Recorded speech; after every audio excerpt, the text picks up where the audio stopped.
Amigos de Deus, no nosso estudo Tempo a Sós com Deus. A Bíblia está repleta de histórias mostrando pessoas que tinham intimidade com Deus. Elas são um exemplo para nós, pois apesar de serem pessoas comuns, como você e eu, puderam tornar-se amigas de Deus. Vamos ver algumas dessas pessoas? Claro que você vai conhecer. Abraão, número 1, Abraão. Um homem simples, viveu numa época sem os mesmos recursos que temos hoje, mas tinha intimidade com Deus, a ponto de ser chamado de amigo de Deus. Cumpriu-se a escritura que diz: Abraão creu em Deus e isso lhe foi creditado como justiça. Ele foi chamado amigo de Deus, que está em Tiago 2, versículo 23. Segundo, Moisés, homem escolhido por Deus para libertar o povo de Israel do cativeiro egípcio.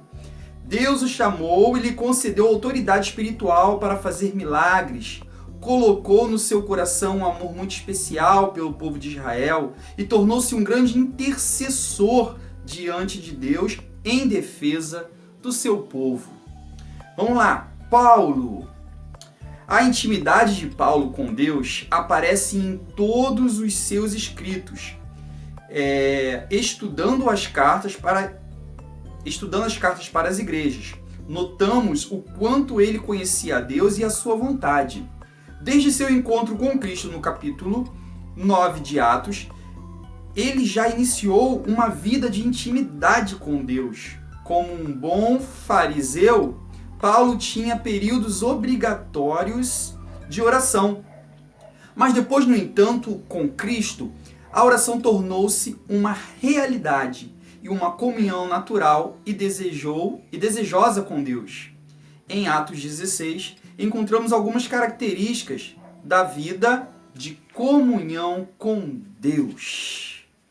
Então vamos aqui para algumas observações.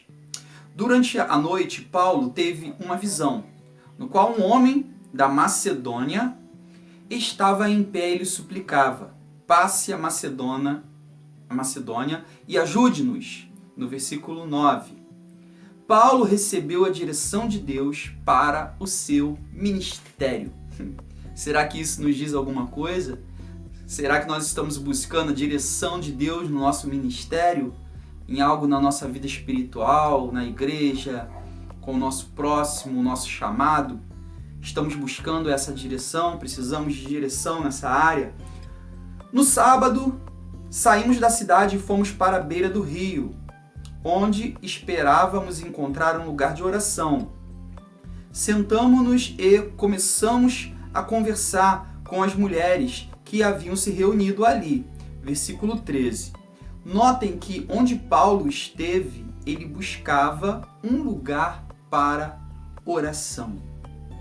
Por volta da meia-noite, Paulo e Silas estavam orando e cantando hinos a Deus e outros presos o ouviam. No versículo 25, não importava o lugar, Deus sempre estava nos esperando para a comunhão. Aqui Paulo e Silas estavam na prisão. E observem que à meia-noite eles oraram e adoraram a Deus. E aí vocês já sabem o final dessa história.